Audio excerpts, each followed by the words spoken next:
Okay, good morning, everybody. Um, Last week, we started the monetary policy. And in the monetary policy, we discussed that how the state, how the central bank of the country can change the money supply and why should or why shouldn't they change money supply? When should they increase it and when should they diminish it? And what type of tools the central bank of the country follow?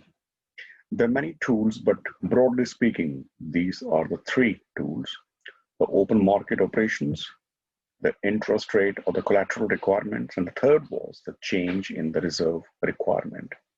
So these were the most kind of commonly used tools followed by the central bank of the country.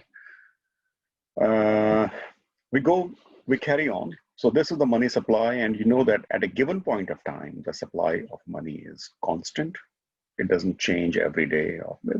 Actually, it can change very fast, but it doesn't change on a daily basis. And you can see from the supply of money point of view that the supply of money is controlled by the central bank of the country. I gave you some examples of the famous central bank in the world. In Finland, we have Suomi Pankki, and then we have in Sweden next door, we have Riksbank, which is I think one of the oldest central banks in the world. Then we have Bank of England, we have the Federal Reserve System. So all the countries, they have their own central banks, or at least the monetary authority. Okay. The demand for money is made by people, by the companies, by the individuals, by the organizations. And why do we demand money? Because we have a preference for liquidity. We want to have some cash with us. We want to have some money with us. Well, I shouldn't say cash, because cash is a part of money. Money includes cash, plus the other, like all the electronic money and so on and so forth. And the interest rate is a very important deciding factor, how much money we want to hold. For example,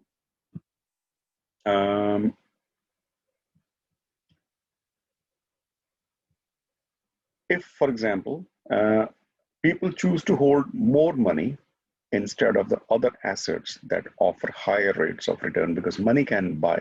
Now, money gives you a command to buy something.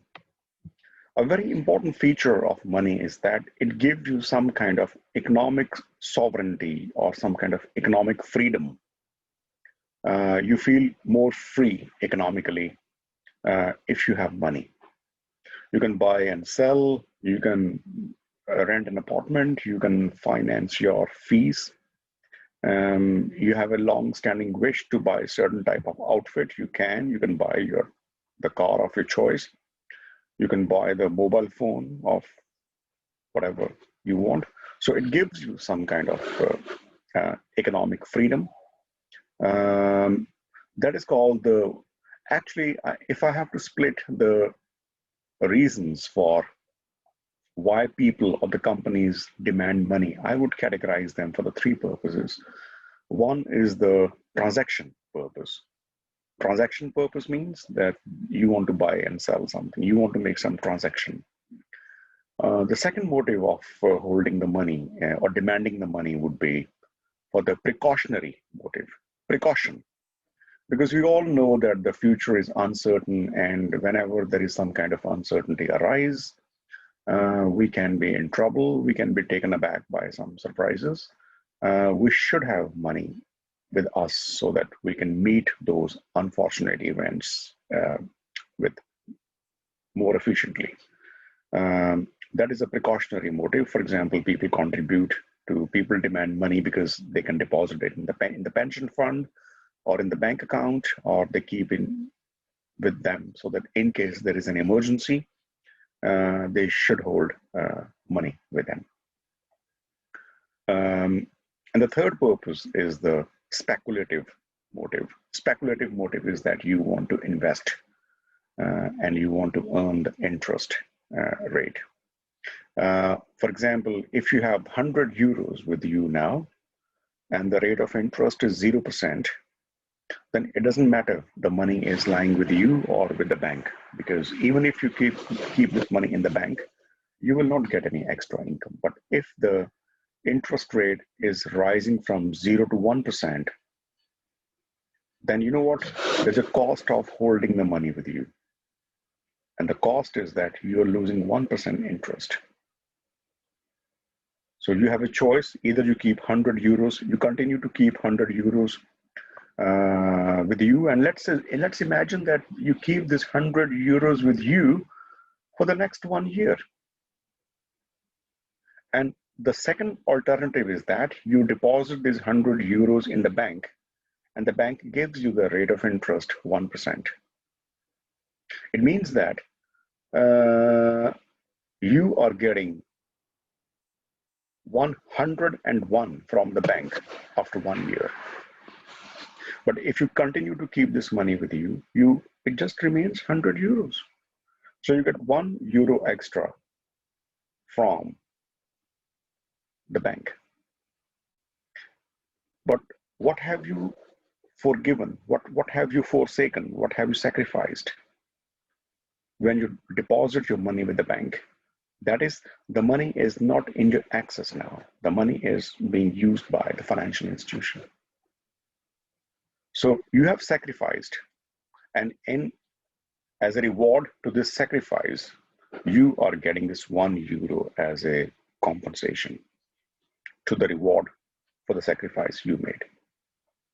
On the other hand, you can choose that, hey, I don't need extra money. I don't need this €1 extra, but I want to have my economic possession with me all the time. If that wish is very strong, then there is a trade-off. You can make a choice that if you want to have more money for your transaction purpose or more to meet some economic emergency, then you rather keep money and you don't care about this €1 extra which you will be getting from the bank. On the other hand, if your motive is to get more wealth, more income, then you will be preferring to have less money in your hand and more you can deposit with the bank. So there is an opportunity cost. And if the rate of interest goes up from 1% to 5%, now the opportunity cost of holding money in your hands all the time is not €1, but €5. Okay, so as the rate of interest goes up, you want to hold more money, but for the speculative purpose. Okay, so as a result, as the rate of interest goes up, the demand for money basically goes down, because you would rather not hold money in your pockets or in your wallet.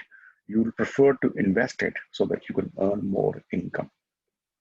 So in other words, there is a negative relationship between the rate of interest and the demand for money. It's like the price of the chocolate and the demand for chocolates. If the price of chocolate is very high, the demand for chocolate is less. So if the rate of interest, which is the price of money, is high, the demand for money is less. So the same argument. On the other hand, if the rate of interest is more, then you supply more money. You supply more money means that you deposit more money with the bank. I think this point we discussed last time. At a given point of time, as you can see that, now you can see that there is an equilibrium in the money market. Now, before I go to this phrase money market, before I explain this picture, I want to say something about the money market. In the economy, there are broadly two sectors. There can be many sectors, but if I want to see from the monetary point of view, there are two sectors. One is the real sector and the other is the monetary sector. I want to give you an example. When you go to Prisma or any store, what do you see there when you go inside? When you enter K-Market, Prisma, Lidl, what do you see?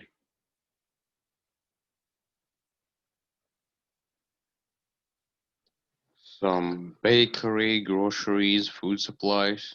Like this. Are they real or they're imaginary? From my point of view, real. I don't know how everyone else sees it. Well, of course, I need your point of view. Uh, you can't speak for the others. Uh, yeah, I agree with you that it's a real sector because we see the real bread, we see real milk, we see real cornflakes, whatever, real fruits. That's a real sector. Real means where you see the products and the services. It could be a service that you go to a lawyer and the lawyer is advising you, speaking and giving you some papers to sign in. That's also real. It's a reality. The service is a reality. Now you have bought goods in a basket, in a trolley, and now you are at the till point and you are in the queue and your turn comes. And then this lady or the man, whosoever at the till point is scanning and moving around. And then finally the person says, hey, you need to pay 30 euros. What do you do then?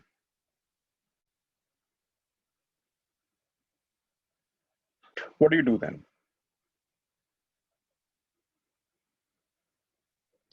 I pull a banknote out of my wallet and give it to cashier. Okay. Is that thing which you do to make the payment, is it a real sector? Is it real? To me, real means the goods and services. The banknotes or the card transaction that you make, is it a real or monetary transaction? For me, it seems more as monetary.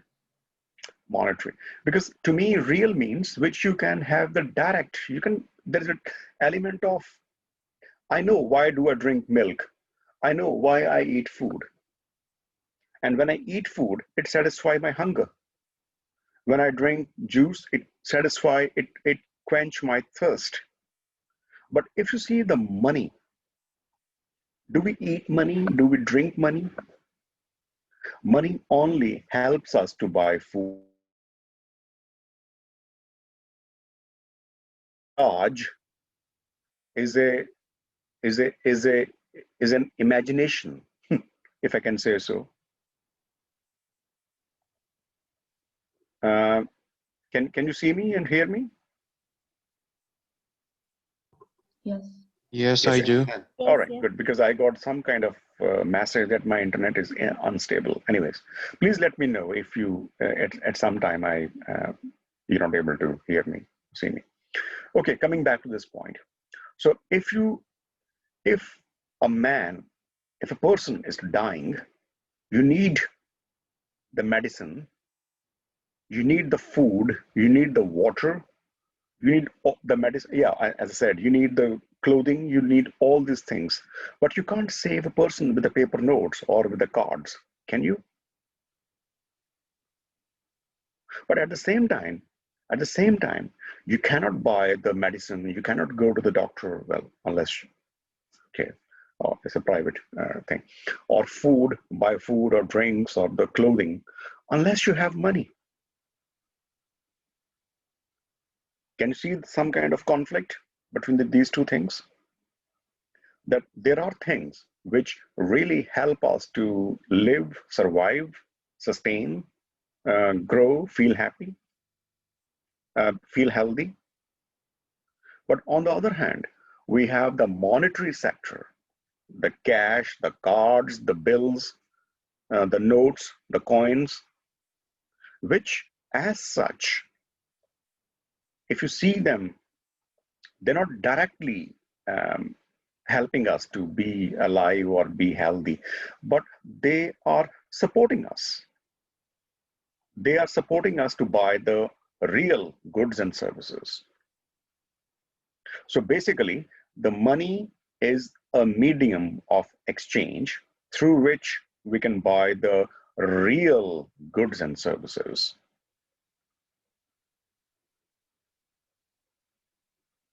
It sounds a bit philosophical, but can you see the difference? Can you feel the difference? When you enter the store, you have the variety of products. And even within the same product, like toothpaste, you have a variety of toothpastes. But when you see the money, it's basically the same card is buying basically everything.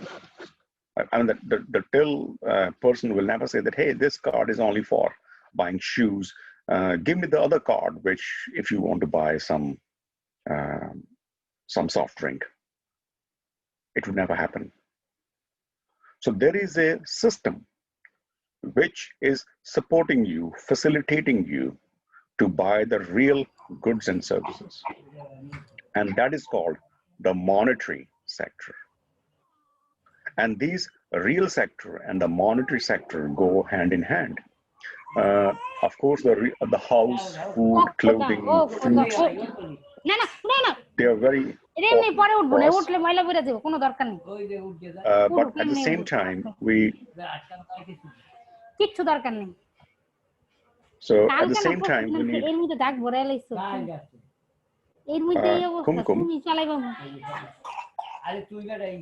Kumkum, can you hear me?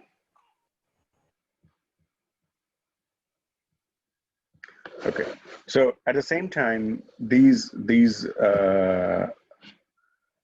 the money helps us to buy these goods and services. Okay. So we make sure that at this moment we are talking about the monetary sector. Remember, we drew the picture of demand and supply of food, of chocolate, of all these things. I think chocolate was my favorite example.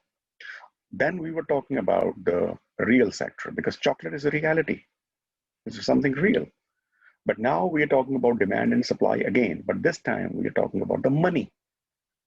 So we are talking about the money market or the monetary sector. Can you see here, the money market or the monetary sector? So in the economy, the two sectors, you have the real sector and the monetary sector.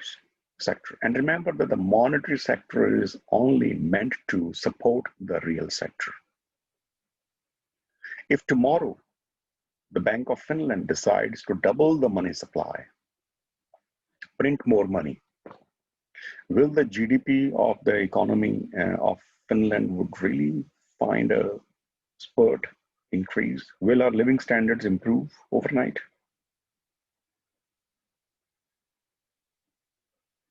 If we have more money, will we become rich? No, it will not. But on the other hand, no, yeah, you're right. Because that will not serve any purpose.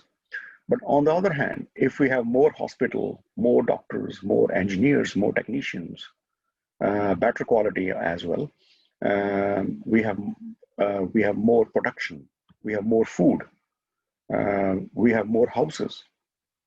Will it affect our living standards? I think yes. So in that case, our living standards are directly proportionate, connected to the growth in the real sector. But remember, the real sector needs to be bought and sold. And unless you have money, you can't buy and sell them. And in this picture, that's why I said that before I talk about the demand and supply curve, it's very important you should be aware of the word money, monetary sector. Okay, so now I come to the picture.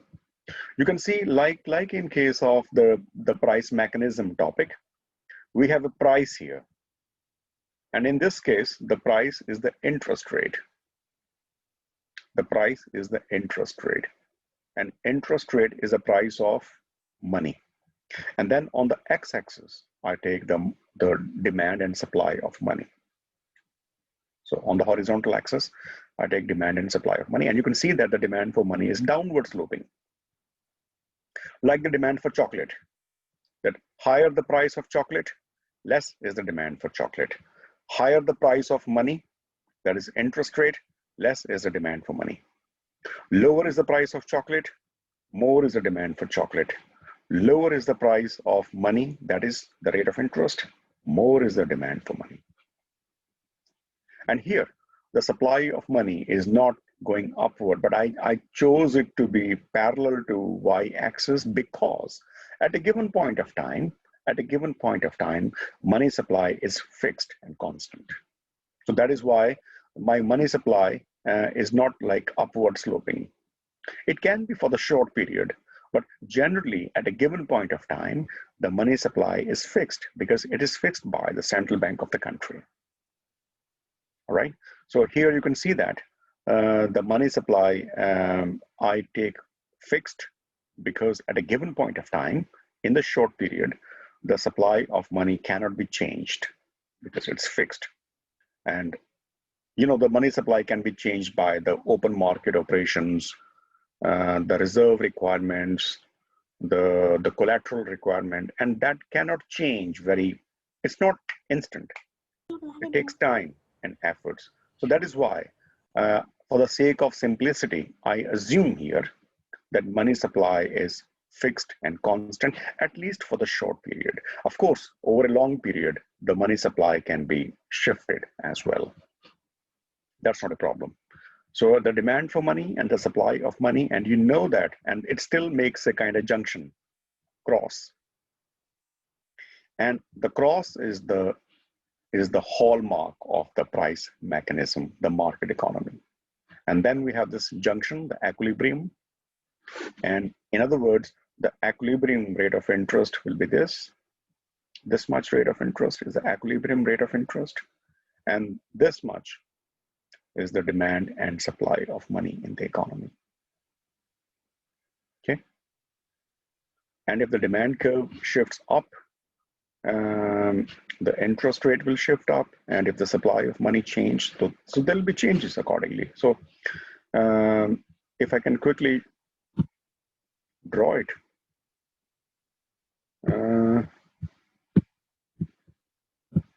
so if I carry on the same picture, that okay, this is the vertical axis, the horizontal axis.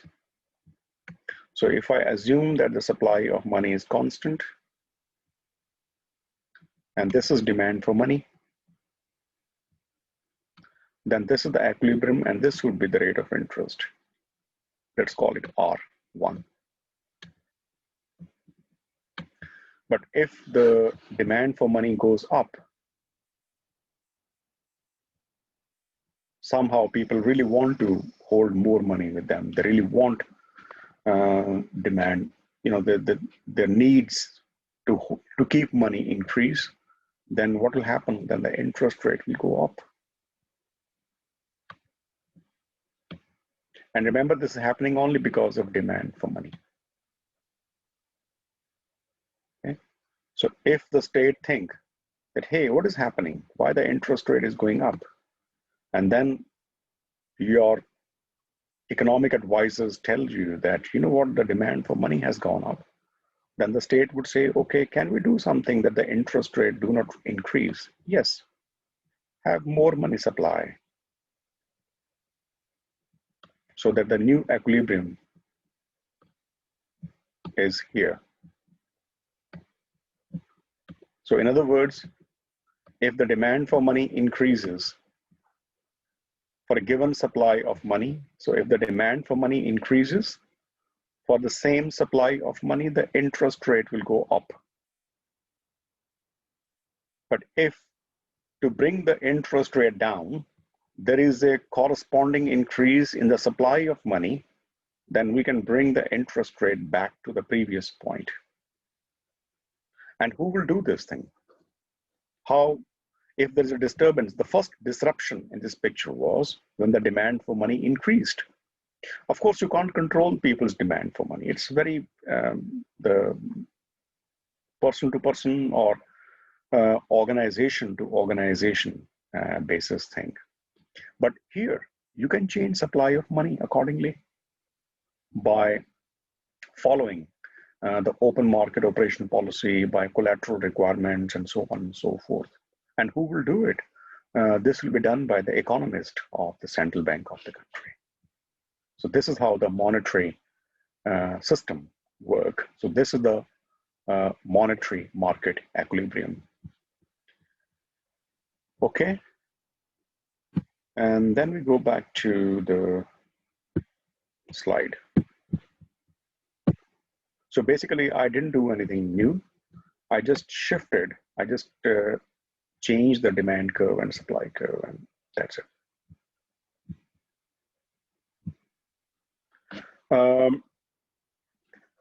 In the next couple of minutes, I want to show you or argue that how the monetary and the real market, the real market means the markets of goods and services, like store is the best example, or if you want to buy a house, then the housing market is the best example. If you want to buy a car, then you go to some, these car dealers. That's a real market because you can see the tangible things. But when you make the payment, it becomes the monetary sector. In the next couple of minutes, I want to show you that how the monetary and the real markets are connected. Let's start the discussion from when the price of something increases, when the price of grocery increases, will you need to have more money with you? So I said a higher price level increases. Well, yeah, the quantity of money demanded for a given interest rate. Do you agree with this, the first statement, or not? Or do you understand it before you agree or disagree? Yes, I agree, because if something costs more expensive than it was, and people need to buy it, then you need more money to buy these things. Fantastic. So until last week, you only required 40 euros to buy your weekly grocery, but then suddenly you find that, hey, there is a problem. The prices of essential goods have gone up. And if you want to keep the same living standards as you had until now, you need to keep more money with you. So it means the demand for money will increase. And what happens when the demand for money leads? Now remember, these things are point 1, point 2, point 3, and point 4. So you agree that because of more inflation, because of more increase in the price, you need to demand more money, yeah? Do you? What happens when the money is demanded more?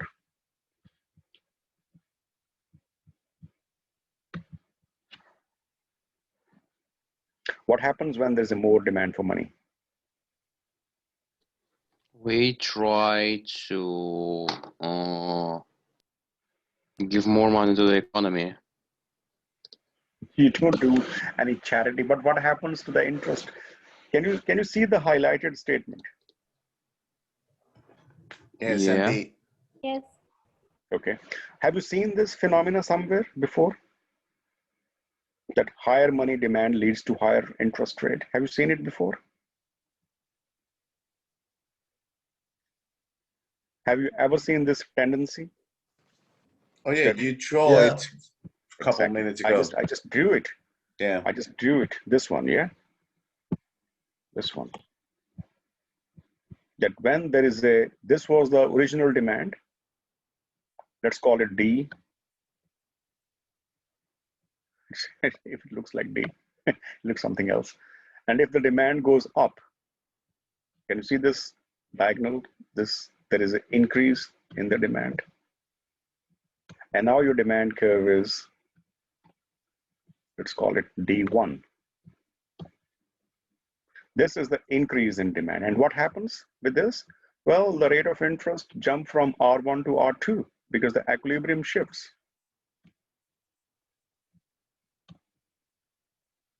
So what happens is that when there is increase in demand for money, there is an increase in the interest rate. Okay. And what happens when there is an increase in the interest rate? The quantity of goods and services demanded fall. Do you agree or disagree with this?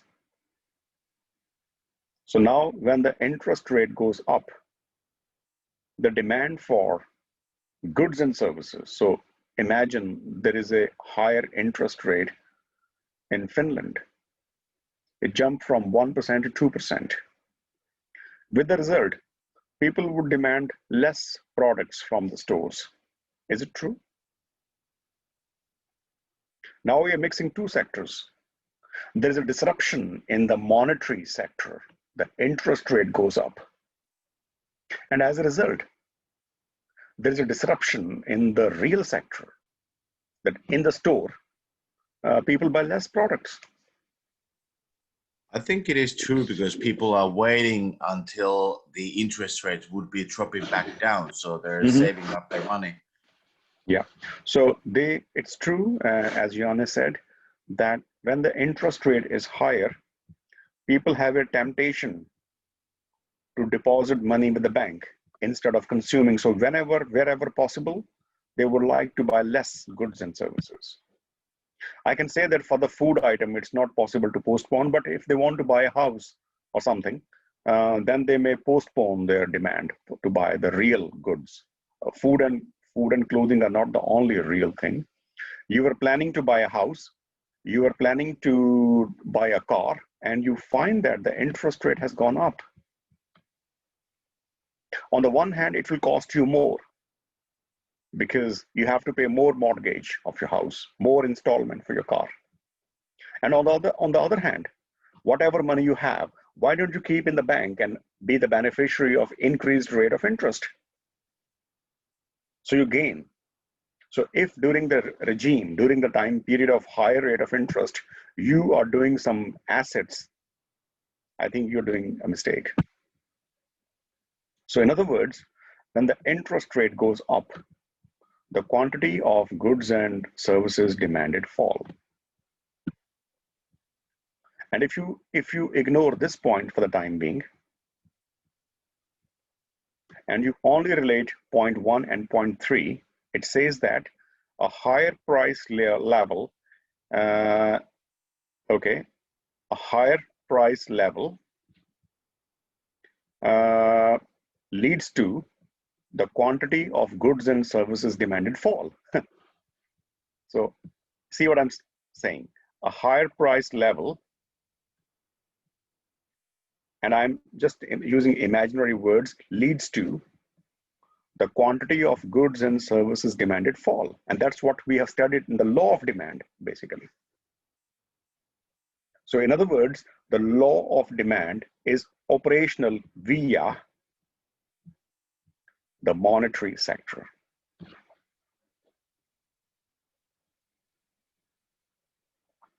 So in other words, the monetary sector is like a viaduct, like something like a channel which connects the price level and the demand for goods and services.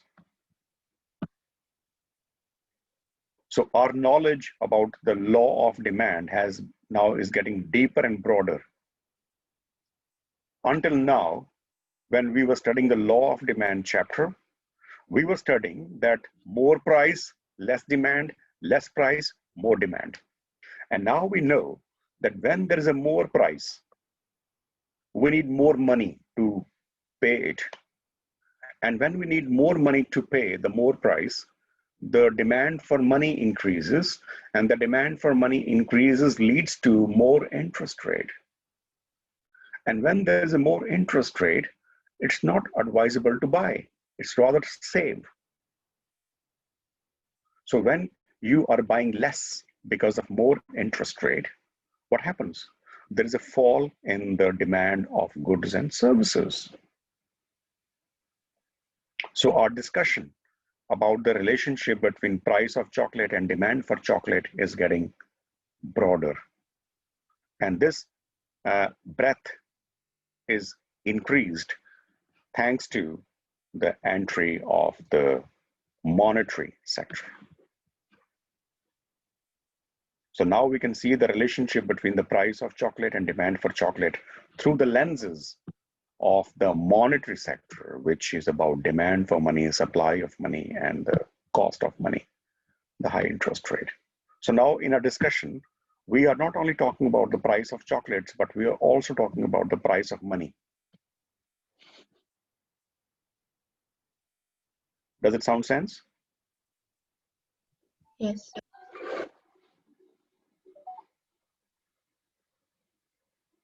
I have a question. Yep. Are there banks giving out interest rates at this moment at all? Well, it's very less actually. I think basically you don't get anything. I mean, very marginal, maybe very marginal amount you get. You don't get much. Because I think it's around 0%.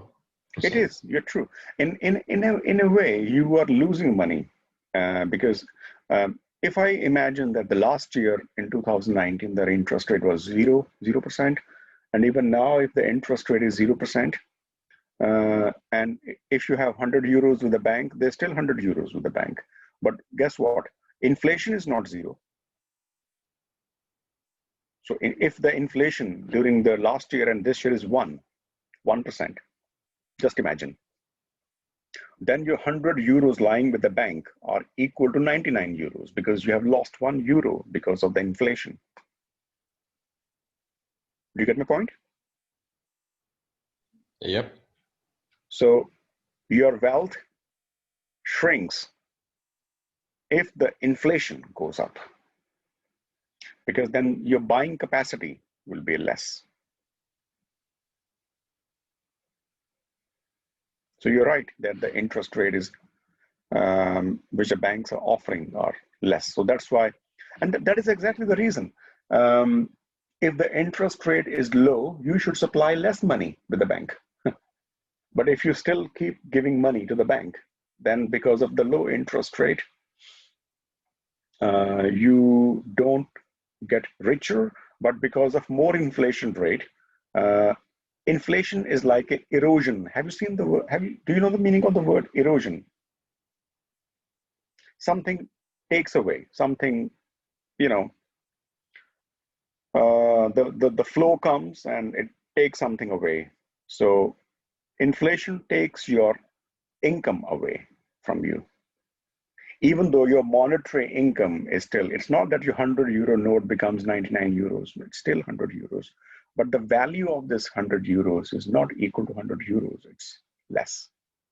That is called inflation. Yeah. And if the banks are not giving interest rates, where should you keep your money then? Well, find some alternative assets. Look at the financial markets.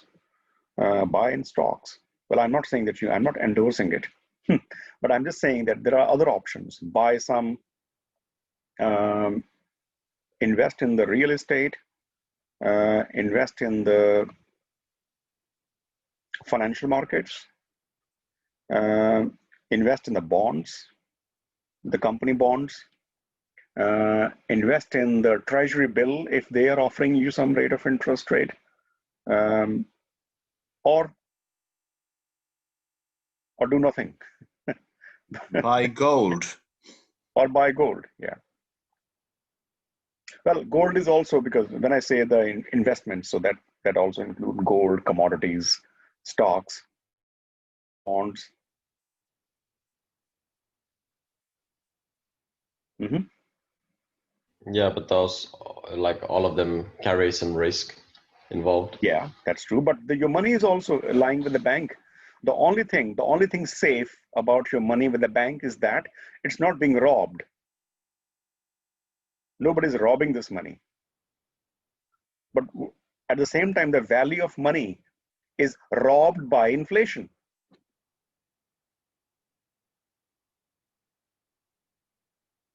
Do you get my point? Of course. Yeah. So there is still some robbery going on, but the robbery is not being done by some dacoits or any somebody, you know, those what is the word?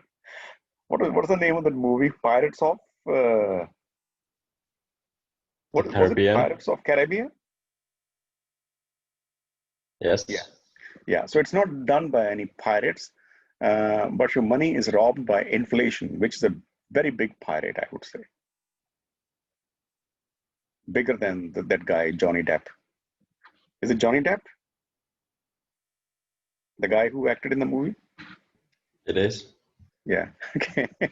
So inflation is a big robber. Okay. So you have to make a choice. And I think when we study next semester accounting, and then some of you will be choosing financial management, then we will find more. We'll discuss more about this alternative investment routes that keeping money in the bank is very old-fashioned way of. It's more like a safety rather than investment. But if you are investing in some other alternative assets, then that can fetch you. I remember we did some 3 years research. I think, if I'm not mistaken, some of my students, and we found that if you invest in the Helsinki Stock Exchange Index Fund, during the last 3 years, you would have been 5 times richer than what you would have been by getting interest from the bank. So yeah. So I'm just taking a minute break. Somebody's knocking my door. So wait a sec.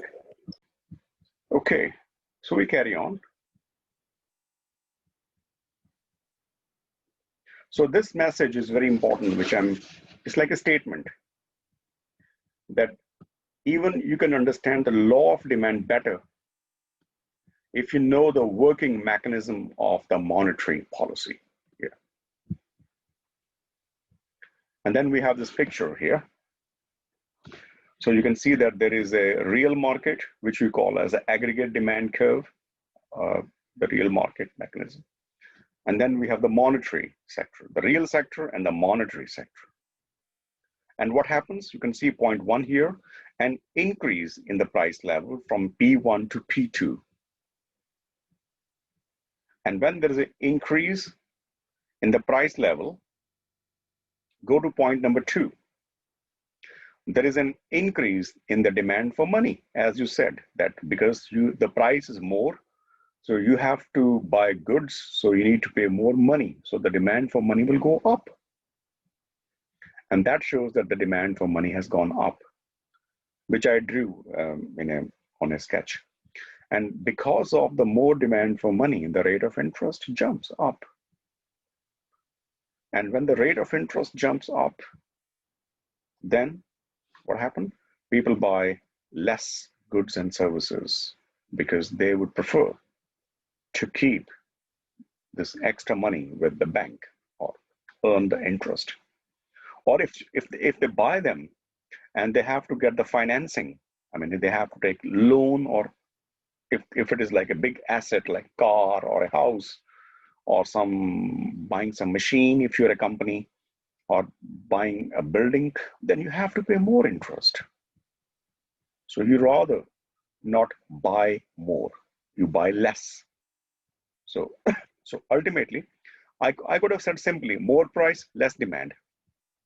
But now this explanation between more price, less demand can also be discussed through the angles of the monetary market. So there is a very close cohesion between the aggregate demand or the real sector and the monetary sector.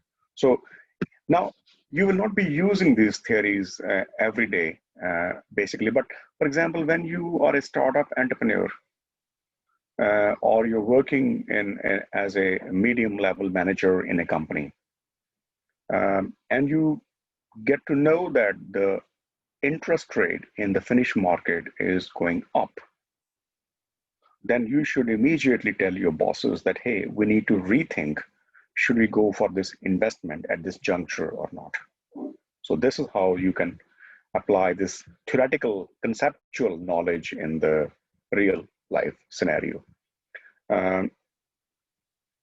If you're a manager and you keep buying more and more assets, even though interest rate is going up, then at some stage you'll be questioned that, hey, did you study high school economics? Oh, yes, I studied. Okay, what is the relationship between the monetary sector and the real sector? Oh, I forgot. Okay, then you should study again. So there is a close connection between these two aspects. And then we have the fiscal policy.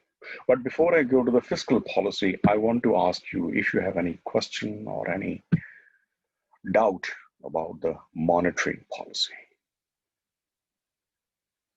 And I would recommend you that I showed you some I think I showed you the Bank of Finland's website last week. You should study. You should go to that website and see the objectives of the monetary policy of Bank of Finland. If I'm not wrong, the key objective should be to the economic growth, economic stability, and keeping the inflation in check, under control. So these are some of the key objectives of the monetary policy. Yes, any questions about it? Yeah, if you don't mind, could you remind why do we put the interest rate higher in order to release more money into the economy, or on the contrary? You mean why do we have high interest rate? Why do we get it up? Okay, see, sometimes it happens that the market is overheating. People are borrowing money from the bank because they have this kind of perception that the prosperity is endless. So it's like a, what is the word called? The Midas touch, that any investment they do will become like a gold. So they have very high hopes from the market that whatever investment they do will go up. And that makes people borrow more from the bank. And then somebody sitting in the capital city of the country is observing this pattern, and this guy would be an economist, hopefully working for the central bank of the country. And he would be thinking that why are people borrowing so much? And then his politicians are saying, oh, we have a great economy. People want to invest. People are dying to invest in our country. And then this guy says that, hey, are we able to meet people's expectations? Or will this dream dash to ground in the future? Because we have the capacity to grow. We can't grow endlessly. We have certain fixed resources. We can't overstretch them. If people keep borrowing more and more and investing more and more, there'll be lots of bankruptcies. There'll be lots of economic chaos. And instead of a very promising economy, we can rather have a reputation or bad reputation of a economy which can collapse anytime. We are very feeble, very weak economy, very unstable economy. We don't want to give this kind of signal. So let's stop people from borrowing too much and investing too much. Now, you can't just go and stop people from buying. Then what you do? Then this economists say, hey, raise the rate of interest. If you increase the rate of interest, then people would invest less because rate of interest is a big cost. Make the collateral conditions difficult for the borrowers. Okay, and as a result, less money would leave the banks, and instead more money will come back to the bank. So that's why if you want to stop, it's like a overheating of some machine, and you put some water on it, or maybe the economic blood pressure is going up, and you want to bring it down. So you want to use it as a medicine to control it. So when you want to stop the economy getting overheating and ultimately collapsing, then you increase the rate of interest to discourage people from borrowing and investing too much.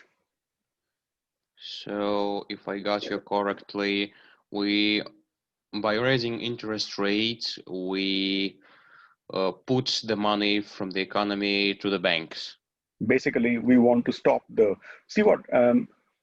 economy is like running like a football match. Sometime the tempo increases, sometime the tempo decreases. If the tempo goes down, you lower the interest rate and increase the level of activities up. But if the activities are too much up, too much in the upswing, and you want to cool down, and as a coach you're telling player, hey folks, slow down, no need, calm down. Then as a as a monetary coach, as a monetary policy coach, you think that, hey, the economy is too much heating up, we need to calm it down, let's lower the rate of interest rate. So it's like a fine tuning. It's like sometimes you raise up, sometimes you raise down. If you want to encourage the economic activities, then you lower the rate of interest. But if you want to discourage the economic activities because they are too much and too fast, then you increase the rate of interest rate. Can basically the interest rates be negative? Can you put a like adrenaline boost for the economy by lowering the interest rate actually to the negative side? It's possible, but I wish it was really possible, because Japan has done over 20 years the negative rate of interest. It didn't work. Yeah, but I think in Japan, I read also about Japan, and that's people are mentally in that kind of a place that they just have stopped believing that things gonna be any better, Yeah. so they don't consume at Exactly. all. This is why, Janne, I said a couple of times during the lectures that if I have to choose between inflation and recession, I would choose inflation. Because inflation you can control by this rising the rate of interest rate, or draining the money from people's pockets to the banking sector. But the recession is very psychological. It dent investors so much psychologically that they are seeing no future at all. So all these freebies of negative rate of interest rate or subsidies and all that kind of things, they seem useless to them.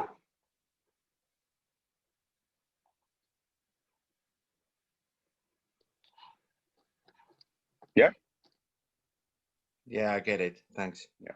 So that is why I think I'm not sure if I drew this. Actually, I did. I remember one day I drew this kind of picture, and it was like this, that if I'm measuring time on the horizontal axis, and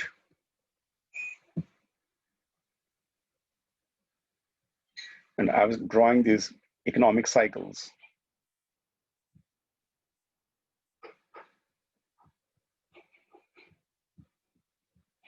And I'm measuring time here, basically. T-I-M.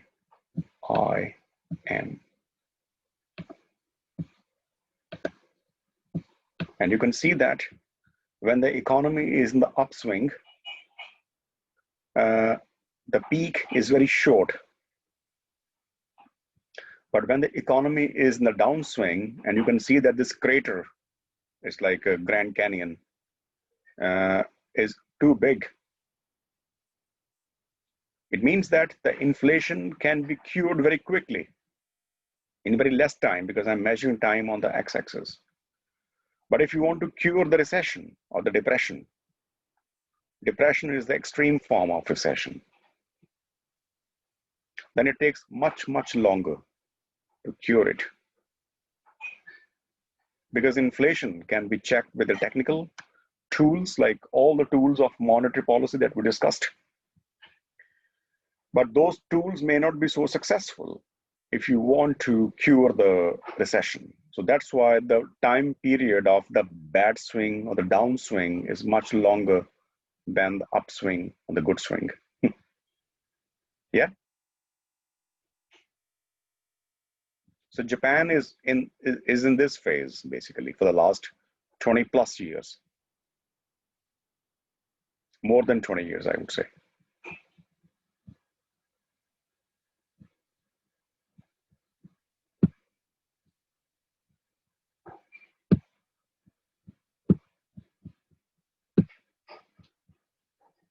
All good? Everything good. Great. So then we go to the fiscal policy. But I think you can understand fiscal policy better if you have a good recap of the monetary policy. So monetary policy is run more by people who are trained economists, the finance people who are professionals. This is operated by the central bank of the country.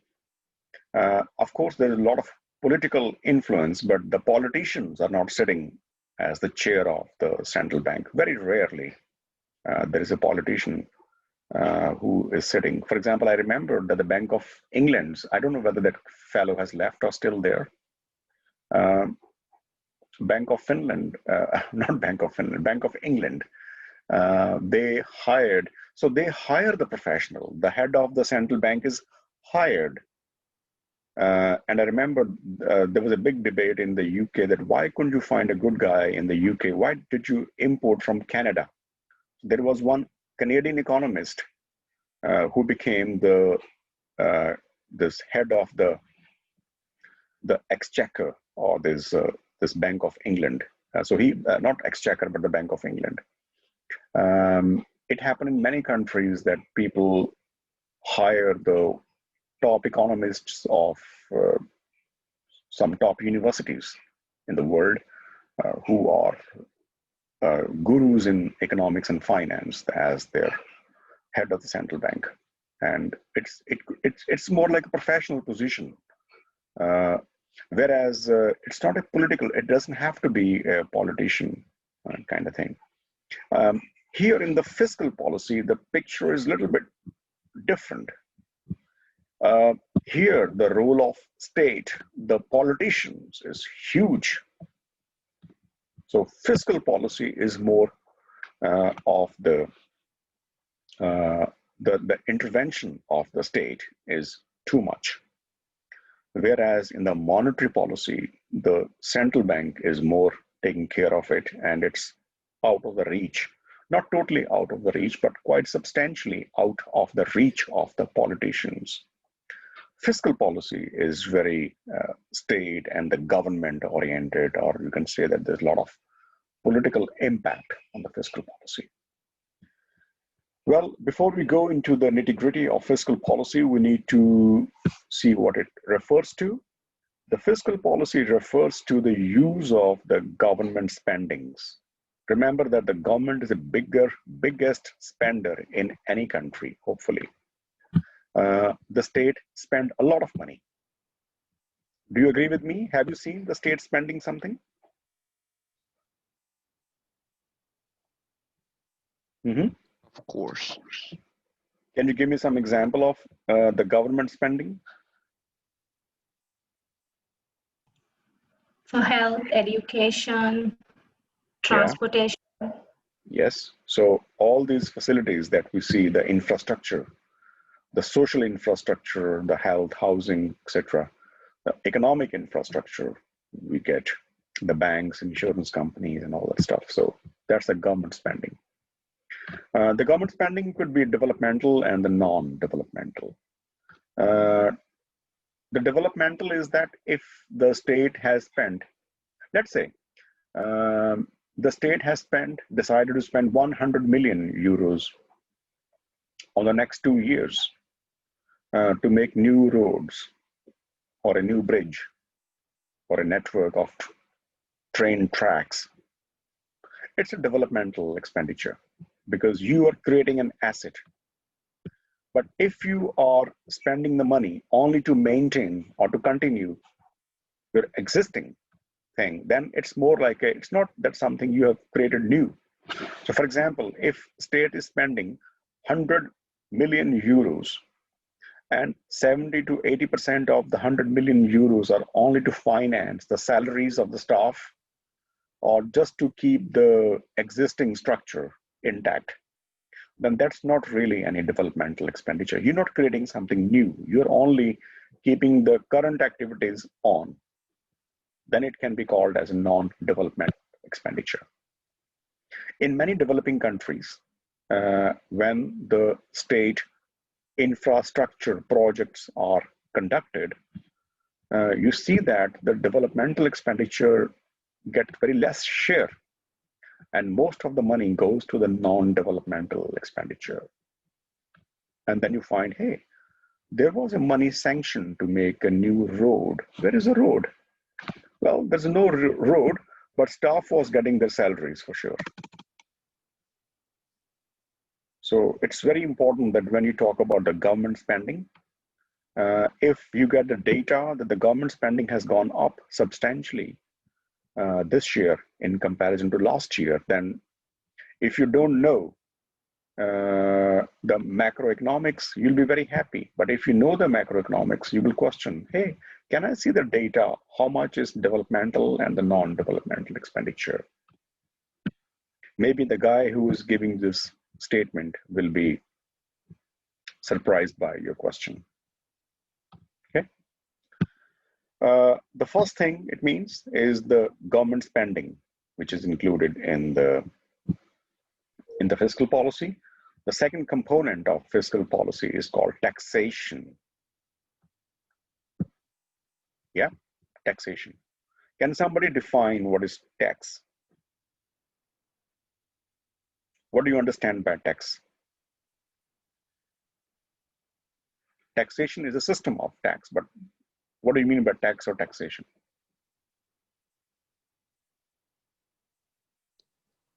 A payment which government fees from its citizens or the companies located in it for in certain conditions, like if person gets some income or it possesses some luxury or the company grows very large, so it's a corporate tax, etc.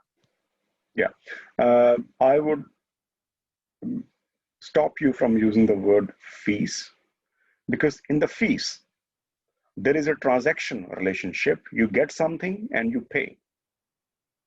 So for example, if I want to study in a private school, I go to the private school, I pay the fees and I study. So it's a very transactional relationship. Tax is not a transactional relationship. You pay tax, it doesn't guarantee you that you will get the proportionate benefit in turn. So for example, when you see a road outside your house, it's a beautiful road. People in the locality people who live in that area must have contributed tax. But you can't say that this guy has contributed more tax, so he has a right to drive more. Maybe he can have 100 trips in a day, whereas the other guy has contributed less tax to the state, therefore he should drive less. So the reciprocity of the buying and selling kind of thing is not available in tax. Whereas when you pay the fees, you buy a service and you pay the fees. So the element of reciprocity, give and take, is more. Taxation is more one-sided. There are people who don't pay tax at all. Rather, they get subsidies from the state. That's like a negative tax. But you can't stop them from having the public infrastructure. Okay, so it could be possible that a very rich man is contributing huge amount of tax, and with that huge amount of tax, the state is buying buses. Now, the people who don't have much money, they're low income category, they are getting subsidy from the state, not paying tax at all. They are the one who travels in the buses more. And the guy who has contributed the maximum money through taxation, and with that money, the local council have bought the buses, he might not be traveling in the bus at all.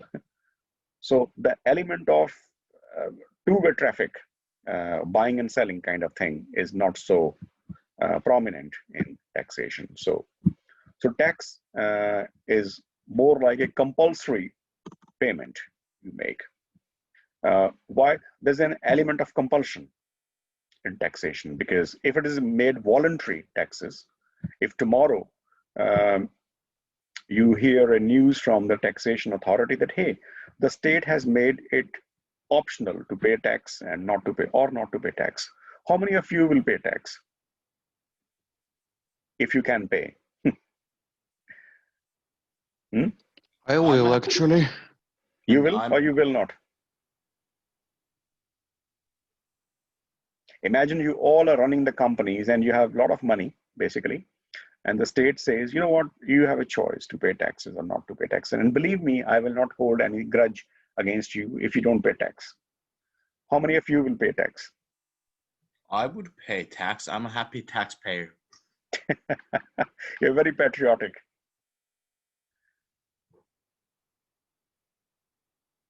Yanni? Well, patriotic, yeah, but I think that I should be paid taxes because I want to contribute also in public things. So I like see, to think that yeah, the there's state says, some use for my money also. yeah, the state says, I'm just making an hypothetical scenario. The state says, hey, don't worry. And if you don't pay tax, don't worry. I will not be angry with you. It's your choice. I would be asking first that where are you gonna get the money if I don't pay it? Yeah. So there is, of course, many people will choose not to pay if it is optional. So tax include the element of economic coercion, or what I can say as element of compulsion or non-voluntary payment to some extent. And taxes can be direct and indirect. The direct taxes that I, the tax authority, design a tax upon Yanni, and Yanni makes the payment, and at the same time, Yanni cannot transfer the tax burden to anybody else. Do you get my point? The tax was only intended for certain group of people. They actually pay the tax, and they cannot shift the burden of tax to somebody else. For instance, the income tax which you pay. If your annual income exceeds a certain threshold, you pay the tax. It means the income tax is designed only for those people whose income exceed a certain threshold. If it exceeds, you pay it. You can't run away from it. Of course, if there is a problem, you can request the tax authorities for some amnesty, and they can give you some extra 1 year or so. Okay, you can pay next year, no worries. But you can't run it away. And at the same time, you can't shift your tax burden to the others. So income tax is an example. And if you're a company, then the corporate tax is an example. Now look at the other example. The indirect tax. The indirect tax is that you make the payment and you transfer the burden of tax either fully or partially to somebody else. For instance, the state of Finland increased the excise tax. The excise tax is basically when you produce something, you are adding the excise tax. Or you can have this GST, when you are buying or selling something, you pay tax. Or the state of Finland can increase the import duties, that if you buy something from abroad, you don't pay 9%, you pay now 15%. And guess what you do? You increase the price,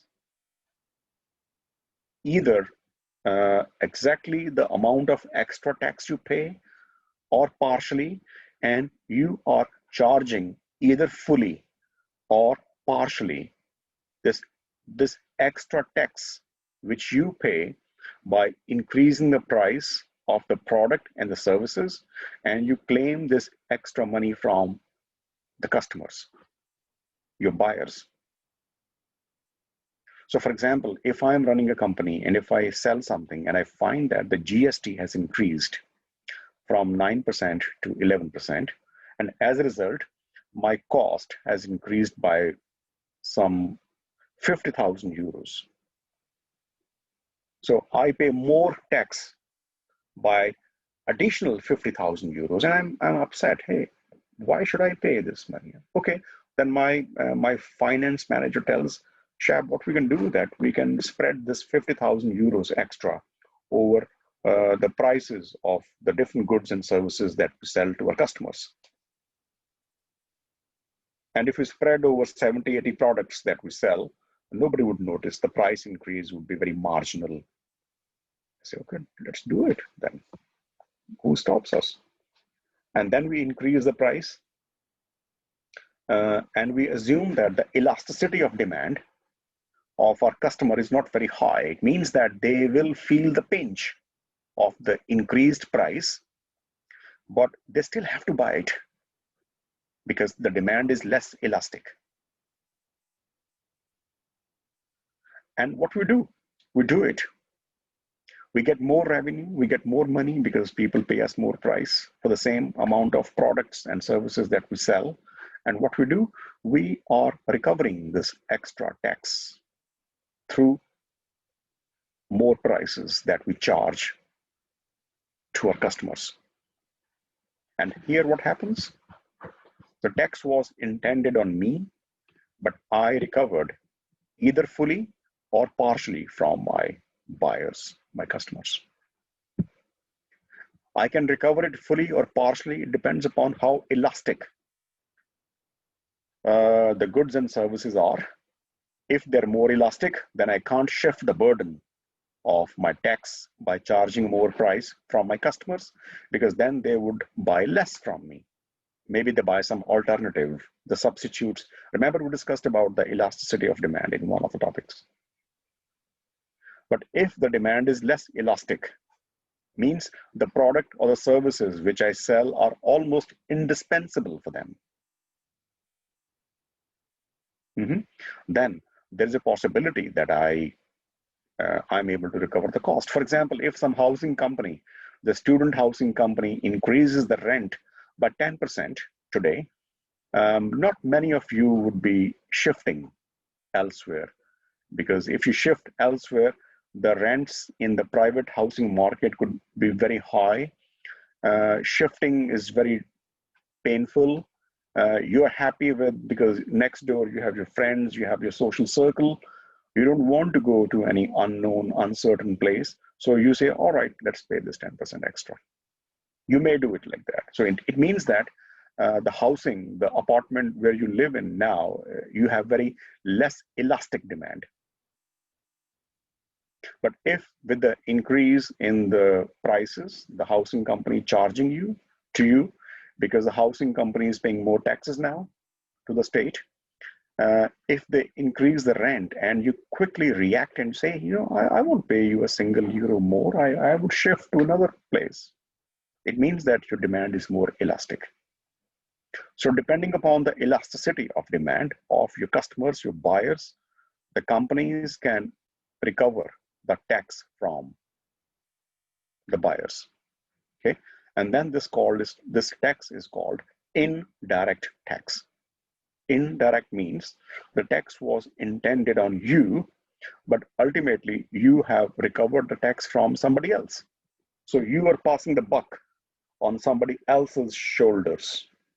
The burden was intended on you, but you shifted it to somebody else. So if the tax have an element of shiftability, then this is called indirect tax. But if the tax has no possibility of shiftability, then this is called direct tax. The indirect tax, which can be shifted, the examples are excise duty, the GST, which you pay, sales tax, or you can call it like the import duty, you can say. Okay. On the other hand, the income tax, the corporate tax, or the gift tax, when you get a gift, or the inheritance tax, when you get the property from your predecessors. These are the taxes which are not shiftable. Maybe they are, but I don't see they are so straightforwardly shiftable. So we call them as the direct tax. Direct means You pay directly because it was intended directly upon you. Indirect because directly they were intended on you, but indirectly you recovered them from the other sources. So we need to know about the taxation, and taxation is imposed by the state. So the state, the politicians play a big role in the taxation. So we discussed 2 points very quickly today about the fiscal policy. First of all, we discussed about some of the characteristics of it. And secondly, we talk about the spendings of the state and the taxation. Next time when we meet, next Tuesday, we will carry on this topic more in details. But I recommend you that you go through the discussion we had about the monetary policy today and a little bit of introductory notes of the fiscal policy. Yeah, so we'll carry on when we meet next Tuesday. And then we will first go through these other remaining elements of the fiscal policy, the borrowings, the deficit, and how it is implemented. Yeah. So that's it for today. Questions, comments you have? Yes, I actually have a question, but it's quite long if you don't mind. About Well, maybe my answer can be short. About direct and indirect taxation. Mm-hmm. I don't actually understand why there are any direct taxations, because let's have an example. We are an oil selling company, right? And we are a large company, so we need to pay corporate tax, like 25% of our revenue. So what do we do? Firstly, before the corporate tax, our price was $3 per liter. Then after we have this corporate tax in our government, we just higher the price to $4. Mm-hmm. Or and will people still buy from you? Will people still buy from you? If every oil selling company is large enough to pay corporate taxes, so every company on the market may higher the price and there will be no choice. Where is the state then? What is state doing? I don't know. Well, you first should know that what type of state you're living in then. If the state is letting people increase the prices at the whims and the fancies, then it means that the state is not doing its job. And if these companies are owned by the state and the state is doing it, then the people have no choice but to pay. Yeah, okay, but I don't understand what government does if all the oil selling companies just go and negotiate that they will all put the price higher in order to get the burden to their customers rather than well, then people pay. owners. Then people pay. If the state is agreeing to their demand, then people pay it. What can state do? They can charge fees. They can charge fines from the companies, but these fines will be included in price also. Excuse me? But the state was charging tax already from them. The state was charging the tax from them already. That was the whole purpose of taxation, that these companies pay. And when they have the revenue, they have a responsibility to pay the tax to the state. That is called corporate tax. Let's say. And if the state is imposing any additional tax on them, on import duty or any custom duty or any excise duty, then there is a possibility that these companies can shift this burden to their customers. They might be having B2B transactions, they could be B2C transactions as well. Like all the oil companies, they have the clients who are the corporates, and then they have the clients when they are having the customers, like these gas station. Normally people go and get the oil from there. So in that circumstances, they can increase the price, they can recover the tax through the prices. But the question is that, what is the level of competition in the market then? Are the other companies following the same pursuit? Or does the state allow them to do it? That's a different question.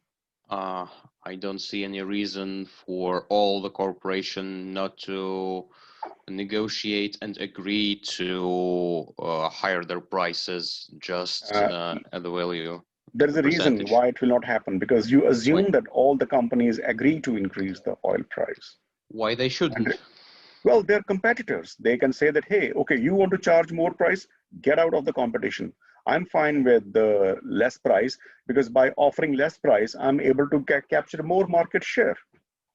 If those companies are competitors, then why should they all agree to one company's move? Unless they have some kind of oligopolistic, we use a phrase oligopoly, where you make some kind of cartel, or you make some kind of group that, come what may, you will never reduce the price. That could be a different thing. But then it's more like a monopolistic situation. And the question then is that how strictly, what is the reaction of the state to the monopolistic practices? You dare it in the US, and your company would be delisted by the stock exchange. So I never thought Microsoft, of it. Just to add your knowledge, certain operations of Microsoft were separated by a local district attorney, because they feared that Microsoft is becoming too big, too monopolistic, and it can dictate terms in the IT market if its wings are not cut short. So the state was very active to the reaction of Microsoft. In some countries, it could be possible that the state is either helpless or they're also the party to it. So this is why in the fiscal policy, the state is very important. To reply to your question, I use the word state at least 10 times. So that shows that how important is the state when you want to implement the fiscal policy. So if I remember correctly, one of the ways to punish the companies for monopolistic, for some price agreements, is to delete them from the shares market. Yeah, I mean, it has happened in the past that some companies, they were violating the state's policy. The state was saying that, hey, you are selling some essential goods. You can't just increase the price whenever you wish to. If you have to increase the price, you have to give a strong justification. If your justification is weak, or if you don't give any justification at all, and if you dare to increase the price, we will have a very strict action against you. And one of the strict action could be that the capital market, the stock exchange, can delist such company. And it's a very big punishment, because then the investors would run away from such company immediately, and they would never like to invest. Now I understand it. Thank you very much. It was much of a concern for me. Have a nice day. No worries, and have a nice day. And folks, you have anything to ask?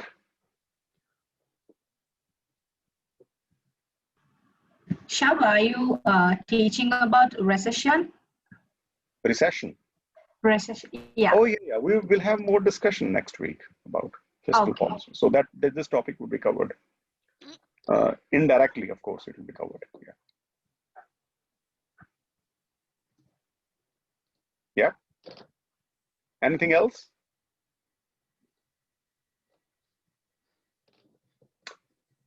Okay, if not, then I wish you a great day, and we'll meet on Thursday. Oh, no, not Thursday this week, because as you remember, I will not be here on Thursday. So in that case, we will meet next Tuesday, a week after. So we shall not meet on Thursday. We will meet on Tuesday next week.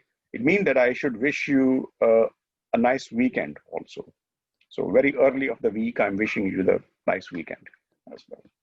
So yeah, but I would be following you, or you can follow me through Moodle discussion forum if you have any question or anything, or if I have something to share with you on an urgent basis, I would send you the discussion forum messages. So make sure that these days, not after every 1 hour, but at least once in a day, you should have a look at your discussion forum and the news. So these days, I make sure that whatever message I send you, I send in the news as well as in the discussion forum, just in case you can't have access to both. So have a great day, have a nice week and a nice weekend, and we shall meet on Tuesday next week. Until then, bye-bye. Thank you. Thank Bye. you. You too. Goodbye.